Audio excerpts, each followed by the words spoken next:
Clean, beautiful coal. Clean, beautiful coal. We love clean, beautiful coal, don't we, Doug? Huh? I'm thrilled to welcome to the White House the men and women who light our cities. And, you know, you do things that people don't even understand. There's so much. You do so much. You heat our homes, fuel our factories, and turn natural resources into American riches and dreams. Our amazing coal miners. Thank you very much, fellas. That's great.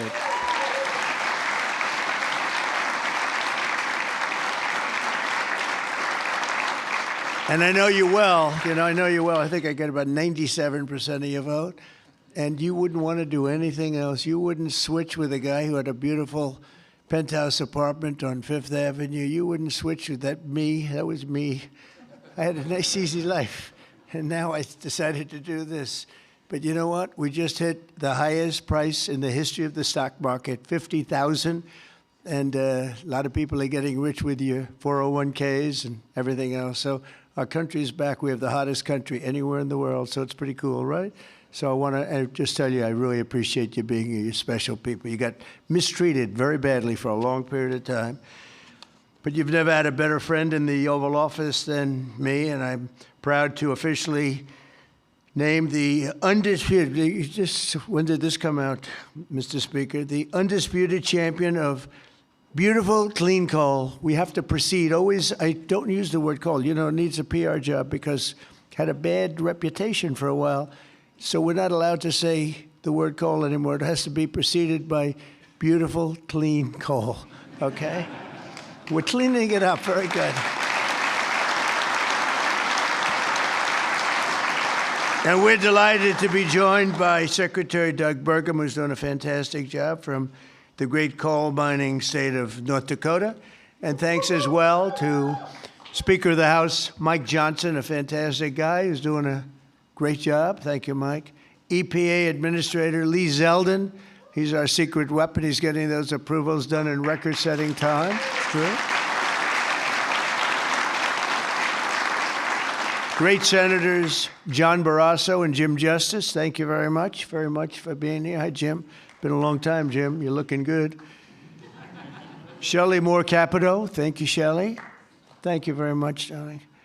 Marsha Blackburn, Bill Hagerty, Ted Budd, John Husted, Bernie Moreno, and David McCormick, all here, great senators, every one of them, great senators, representatives in the House, Jim Baird, Troy Balderson, Andy Barr, Dave Taylor, Warren Davidson, Troy Downing, Morgan Griffith, Brett Guthrie, Harriet Hageman, Mike Kelly, Dan Muser, Scott Perry, Carol Miller, Dana Harshberger, and Riley Moore. Boy, that's a good group of people. We have some others in here, too, and I'm not going to say it's just too many. Don't get angry at me. I'll never get their vote again. It's very dangerous.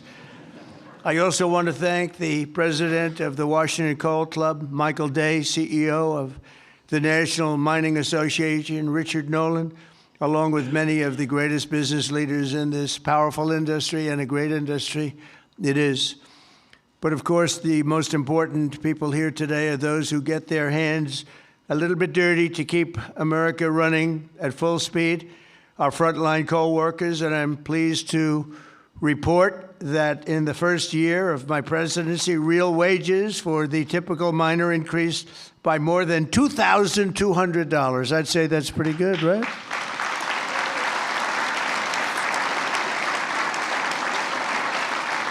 And I'll give you the bad news. It's the first time that that's happened in more than 27 years, all right? Those other presidents didn't take good care of you. They didn't take good care of you at all. They didn't realize what they had. The last time many of us were together, I signed a historic executive order to ensure that America's beautiful, clean coal plants would keep running when we need it most, and that's 24 hours a day in rain, sleet, and snow. You know, coal can operate when other substances can't. The Biden administration, he had no clue what he was doing. Shut down dozens of coal plants. They shut them down. Literally, it seemed like one a week, one a day. They were shutting them down left and right as fast as you could. They were paying people to shut down a coal plant.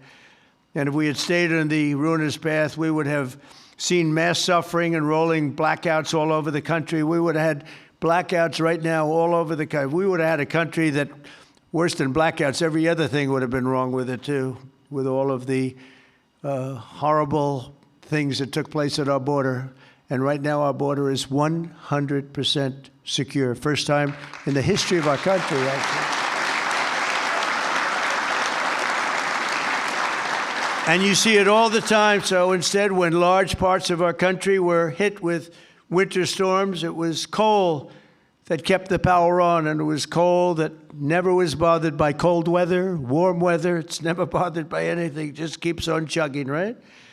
During this vicious storm, and they had some really bad ones, coal generation surged 31%, while solar and wind totally collapsed. I'm not a big fan of those crazy windmills that are all made in China. You know, they're made in China, but not used by China.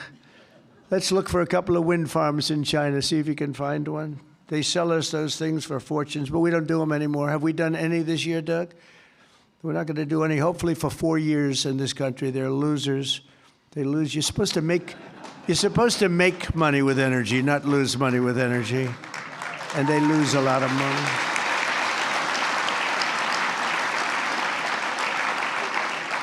And by the way, they're all over Europe. And, you know, I was recently there, and it's not recognizable what they've done to their beautiful fields and those beautiful, beautiful scenic areas. And they put those wind turbines all over the place, and they're chugging, not doing a damn thing, except every time it goes around, it loses a fortune. It's horrible.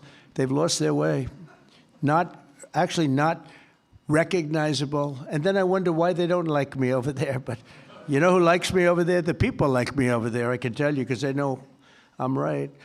More than 200 million Americans across 35 states were impacted by the storm, and the only reason most were able to take a hot shower was thanks to the power provided by the most reliable, dependable, and really dependable form of energy that we have, and that's clean, beautiful coal.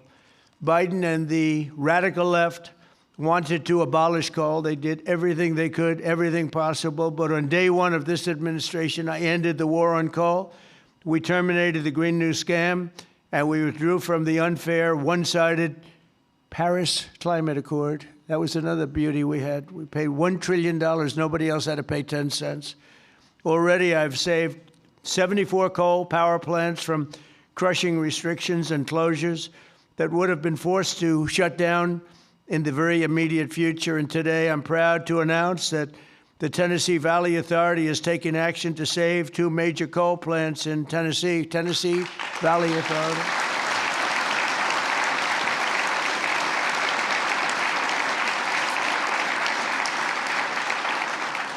The plants are the Cumberland Fossil Plant and the Cumberland City.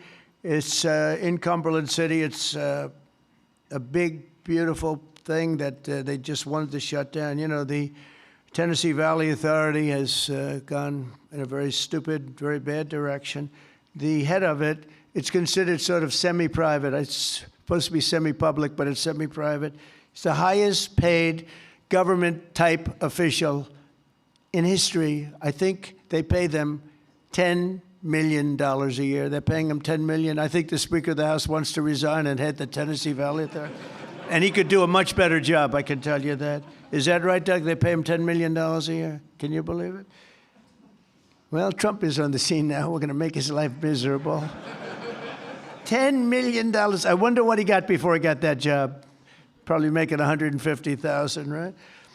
And the Kingston fossil plant in Harriman, Tennessee, so they're going to remain open, and they're going to be vibrant. They're going to be improved, built up, and continue to do all the things that they do.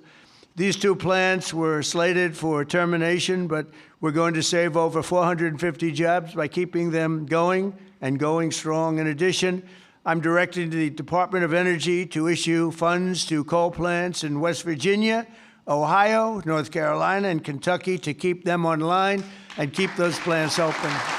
Right, Jim?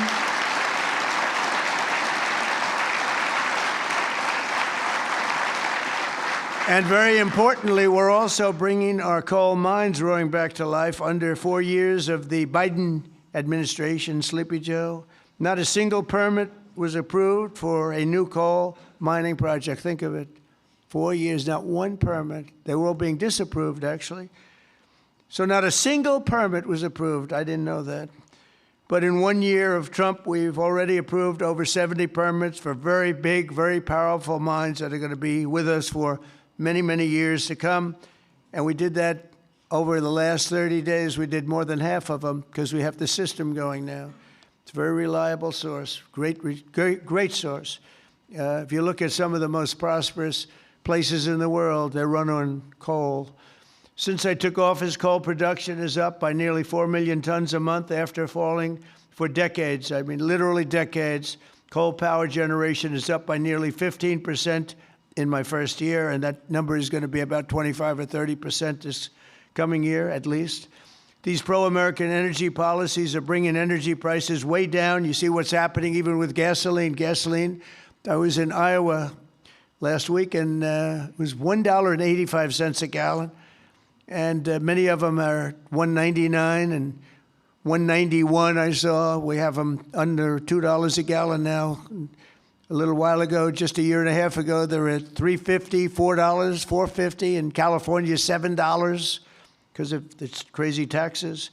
Coal is one of the lowest price energy sources, and it's probably considered by almost everybody to be the most reliable. It requires no subsidies because you make money with coal. More coal means lower cost and more money in the pocket of the American citizens and in the pocket, frankly, of the United States of America. That's not bad. Every once in a while, we have to take care of our country, right? With us today is Kayla Blackford, who drives a haul truck at Bear Run Mine in Duggar, Indiana. Great state. We love Indiana. I only like states that are one so big, you know. I want to pick. No, I like them all. Where she has worked for 5 years, and she's joined by her wonderful husband, Eric, who also works at the mine, and their really incredible son, Isaac. And Kayla, if you could come forward, I'd like to just have you say a few words, please. Come on up. Where's Kayla? Kayla, oh, hi, Kayla.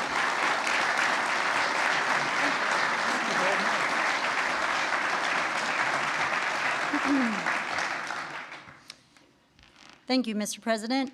As he said, my name is Kayla Blackford, and I am so proud and honored to be here today representing Peabody and coal miners across this country. My husband and I both work at Bear Run Mine in southern Indiana. I drive a haul truck, and I train others on this large piece of equipment. A haul truck is used to move rock or coal and is capable of carrying loads of nearly 250 tons. The tires are 12 feet tall. When I stand next to one, I barely reach the middle of the tire. It's the best job I've ever had, and not just because of the cool mom points I get for driving big equipment. My job supports my family. It supports our community, and it keeps the lights on and electricity affordable, not just in Indiana, but across the country. As demand increases and our lives become increasingly electrified, America needs to generate more electricity, not less. For years, coal miners have felt the weight of policies that made our future uncertain. Over the past year, that weight has begun to lift. My son, Isaac, who's here today,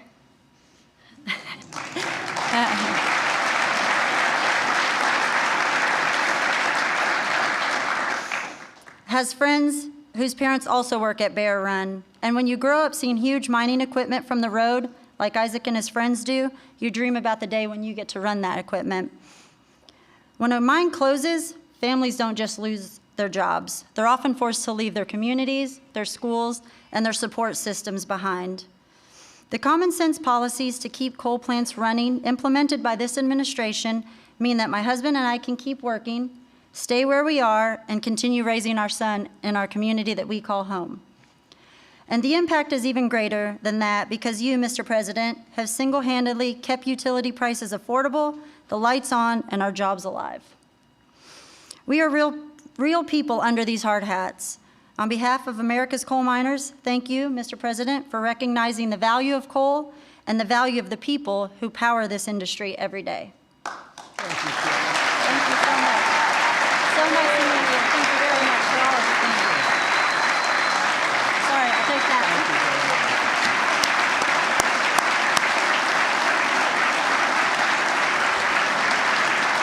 job.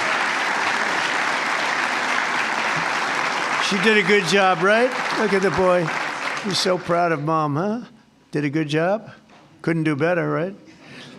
Anyway, thank you, Kelly. That's really nice. Thank you very much. Coal is also critical to our national security, vital to everything from steel production to shipbuilding and artificial intelligence. It's incredible what's happening with coal.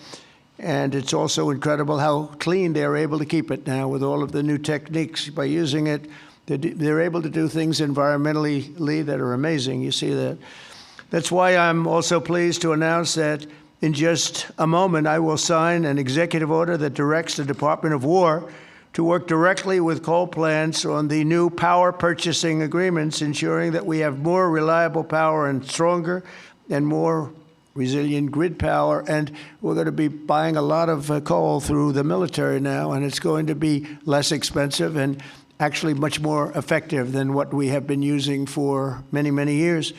And again, with the environmental progress that's been made on coal, it's going to be just as clean.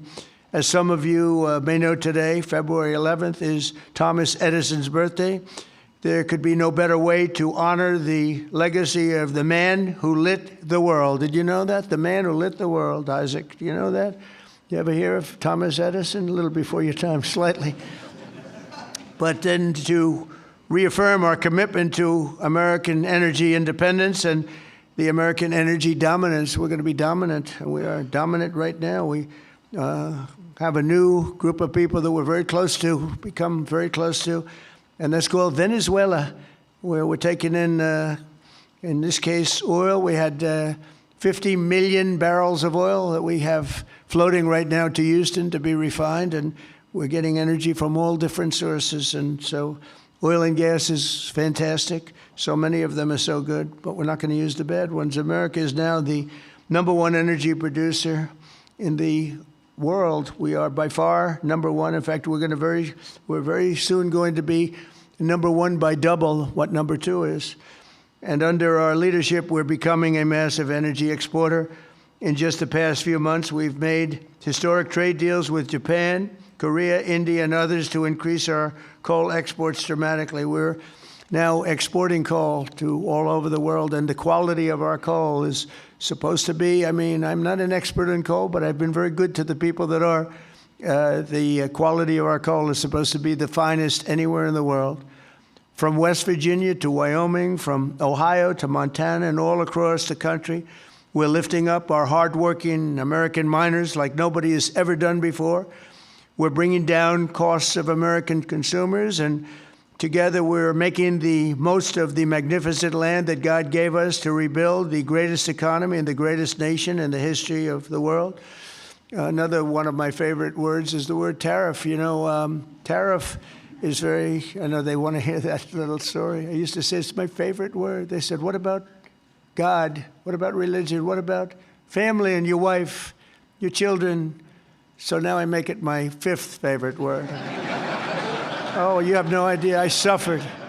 I was suffering from the fake news media. They were going after me when I said it was my favorite word. So I make it #5, and I think I'm generally speaking okay. They'd like it to be a little bit later than that. But because of tariffs, you saw that it was just announced, our trade deficit has gone down. Now, if you go down 1 point, 2 points, you're like a genius. It's gone down 78%. 78%. Can you believe it? And we have to fight. Right, Speaker? And we have to fight. Just came out. Everyone's saying, that can't be right. 78% reduction in our trade deficit. And next year, we're going to be positive if we keep it all going. We're waiting for a very important decision from the Supreme Court. But I want to thank the speakers here because you have fought with me. You got it very early. Now almost everybody's getting it.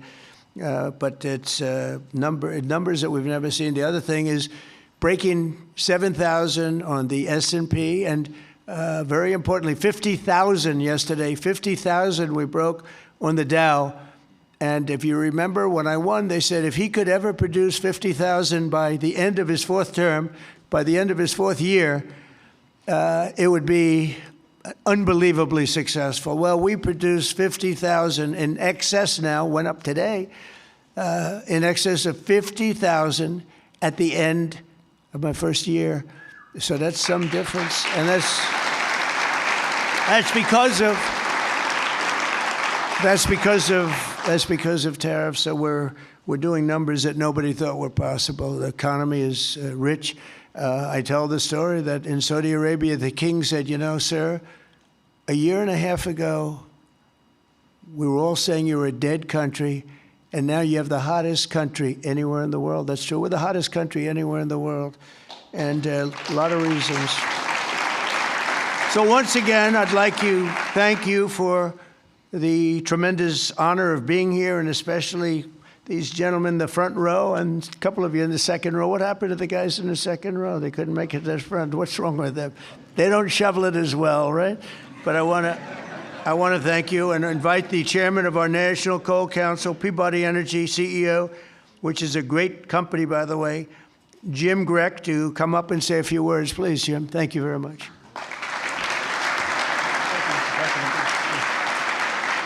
Taylor's a tough act to follow. Mr. President, we stand here today representing the thousands of coal miners across the country to express our deep gratitude to you, sir, for the actions you've taken to support our industry. Your leadership and decisive actions have sent a powerful message. We have a president who, more than any other, deeply understands the importance of coal in supporting the future of this nation. Sir, you know what most people don't. The U.S. has more energy in its coal than any nation has in any single energy source. We have more energy than Russia has in its gas, and we have more energy than Saudi Arabia has in its oil.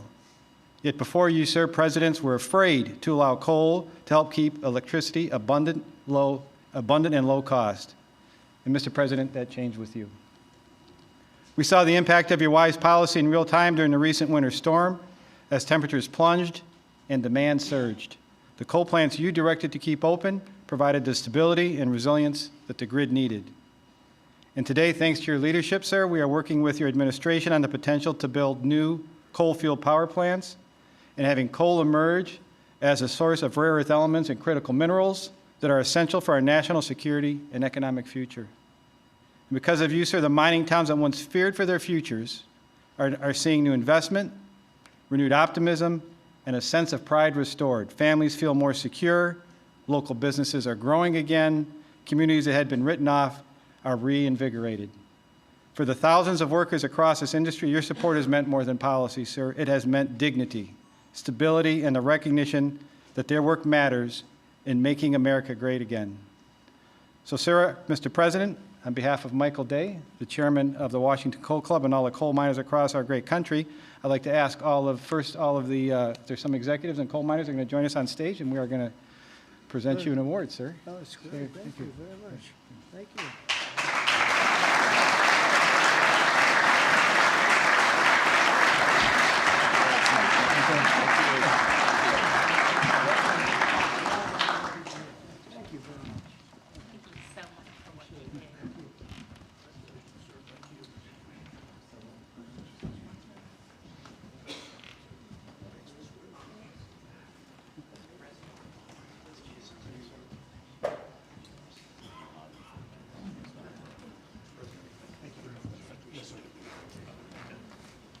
Thank you, fellas, very much.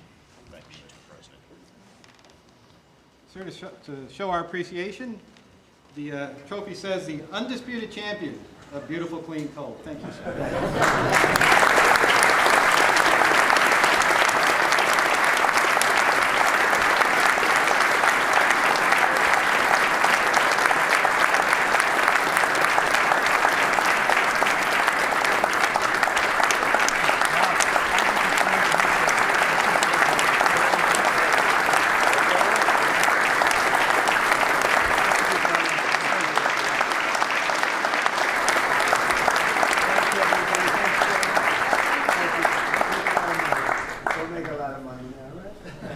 Great to bring it back.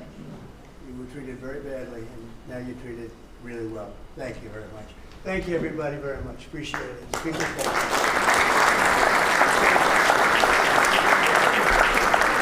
you.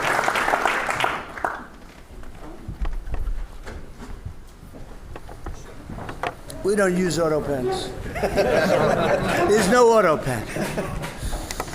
Okay, come on up. That's great.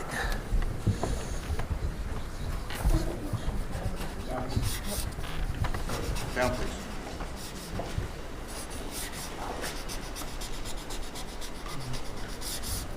Okay. Here you go, fellas. Take these. Take these.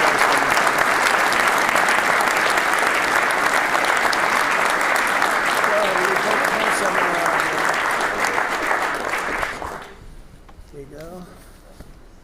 I'll get up. Okay, come on. You guys okay? Speaker?